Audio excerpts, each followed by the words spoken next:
All right, everyone. Menendez is still having problems in New Jersey. He's only 4 or 5 points ahead in a very, very blue state. Long-term incumbent Bob Menendez is having trouble coasting to re-election. And NewJersey.com, NJ.com, popular in New Jersey, just issued an endorsement of him against his opponent. I can't remember the name of his opponent. By the way, I endorse his opponent. Like, to people in New Jersey, if you want to see political chaos, all you have to do is knock Menendez out. If you can successfully do that, the Democrats will have a mental breakdown. Like, right now, they're looking at losing McCaskill already. Menendez is more well-known than McCaskill. That would be like, this would be such a boon for the Republicans. You'll get to see a political mental breakdown among the left if he gets knocked out. So come out and vote. Same to you in Arizona, by the way, with Sinema there. Getting his slamma-jammed by Project Veritas with a week to go till voting, so that she may not win. Arizona race tilts blue right now, just like New Jersey does. That could change. Menendez has continuously slumped, and now he's been endorsed by, NJ.com, which is a pretty big endorsement. But read the endorsement, archived link in the description. What is it actually saying there? It's basically, hey, these two dudes running for office are total fucking slime balls. You shouldn't have to vote for either one of them, but yeah, choke it down, essentially. The literal title is choke it down and vote for Menendez. Yes, you have to vote for this dude because the alternative is an evil, Republican. They've got an R after their name. So vote for this dude that's a literal con, that embezzles money and is basically the fucking establishment machine politician. Like, he hangs out with Uncle Pennybags and he does corrupt, stupid shit.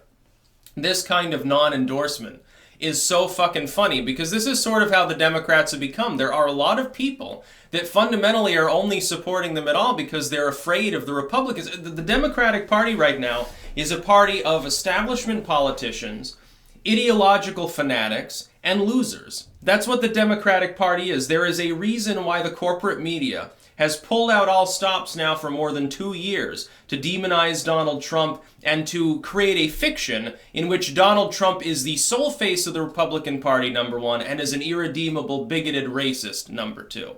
Who will probably start World War III while also being a Russian pawn and therefore incapable of doing so. You'll see that self-contradiction is usually evidence that propaganda has been employed. That's what you've got, essentially. And so you've got these weird situations where someone there's like, yeah, Menendez, he's a total slime bag. Yeah, he's totally corrupt. Slimy politician. But the other dude's also slimy and he has an R after his name, so you know who we prefer because this is a blue state. Essentially, it's more like they know Menendez is a bad idea. They know it's a bad idea to have slime bags in the Democratic Party, which is why they shouldn't even, half the people that are actually in office, they shouldn't be there. Claire McCaskill's a slime ball. Sinema apparently is a slime ball. They're constantly getting stung by these operations, undercover ops, and then their only excuse is, the operation itself was like, they misrepresented who they were. It was in bad faith. They weren't actually a Democrat trying to help our campaign. I'm gonna try to get my opponent to investigate James O'Keefe, says Claire McCaskill. Or Sinema saying, oh, those guys that they've broken the law. They're criminals and stuff. It's like, okay, and that doesn't detract from you apparently lying to the voters of Arizona. And Bob Menendez is a liar too. I think that if the American people look, here's another pitch. I know that there are certain people on my channel that are apolitical, or you're just bitter or whatever. I'm encouraging you to vote for in these races that are close, vote for the Republicans anyway. And I'll give you one exact reason why, and this is the only reason. For someone who's nihilistic or whatever, apolitical whatever, you want to see the system crash and burn, all you have to do is deny the Democrats the House. You'll get to see a full party collapse. The alternative, though, let's say they win the House, then you get Speaker Pelosi, after she runs roughshod over the Keith Ellisons of the party that have formed a little miniature block to try to stop her from doing that. So it'll be immediate chaos either way, but the greater chaos is they don't get their blue wave, they don't gain the House, they lose power, even in the Senate, or at least don't take it. No blue wave. They then have to explain to tens of millions of very, very partisan, extremely energized constituents why they couldn't deliver even the slightest victory. I would say that's a compelling reason to vote Republican. See, the Republicans, they expect to lose the House pretty much, so it's not going to cause a mental breakdown there. They've got an incumbent president.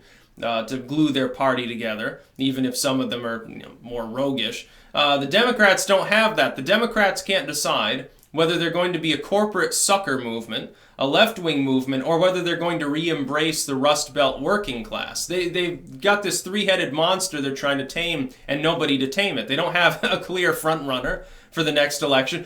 Fucking Joe Biden, yeah, that's going to be funny. I hope that he does run after all. I don't think he will. I think he's going to say, no, I'm an old man. By then he might be wheelchair-bound. I don't expect that to happen, but possible, in all honesty. So they got Joe Biden. That's basically the glue holding their party. Hillary Clinton.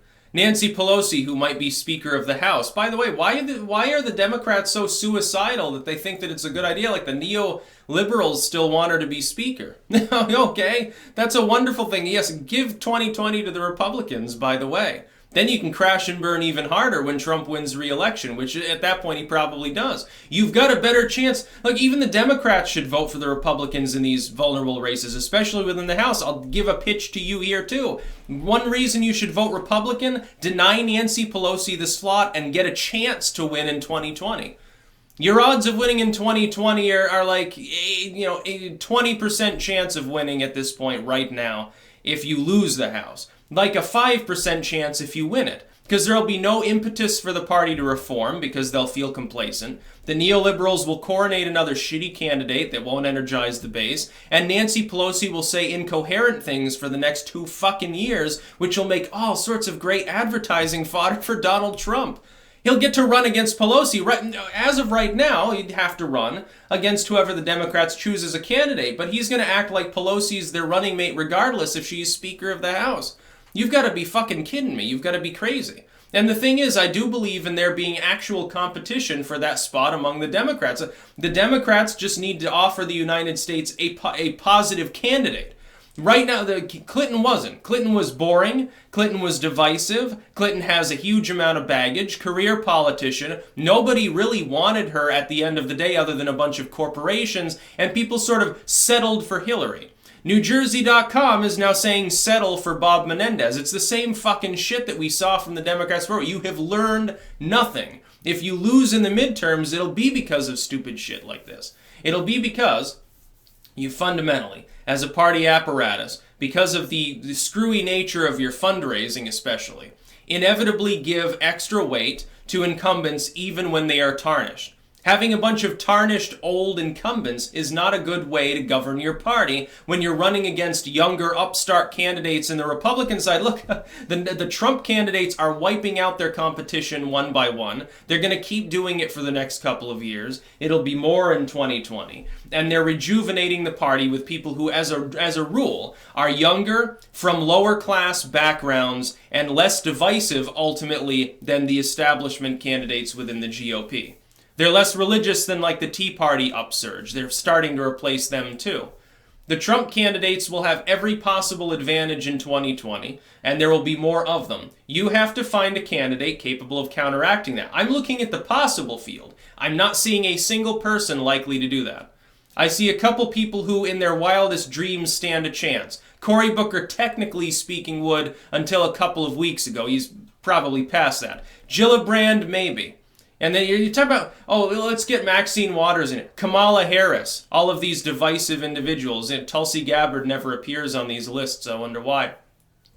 Hillary Clinton, apparently like a fifth of the party still wants her to run again. Oh yeah, expect Hillary Clinton to run. I hope. In a million, I hope that she runs. I hope she backstabs her way into the nomination again. Yes, I'm hoping for a Trump-Clinton rematch. It would be the funniest thing in the history of mankind to watch every voter under the age of 40 in the Democratic Party abandon them, which is exactly what would happen. The same is true if you nominate Biden. Old white dude, yes, this is going to play up to the base that literally some of these people, some 10-20% of the Democratic Party, is glad about demographic shift, wants to erase national borders, thinks the very existence of ICE is problematic, and thinks that Trump is the next Hitler. You offering them a geriatric old white dude with a lot of money like Bloomberg or Biden is not going to work. Then Avenatti comes along and he says stupid shit just like Don Lemon and says, let's hope that the candidate is a white male because their words will be perceived of as carrying more authority. Not within the Democratic Party of today, not among the social justice left.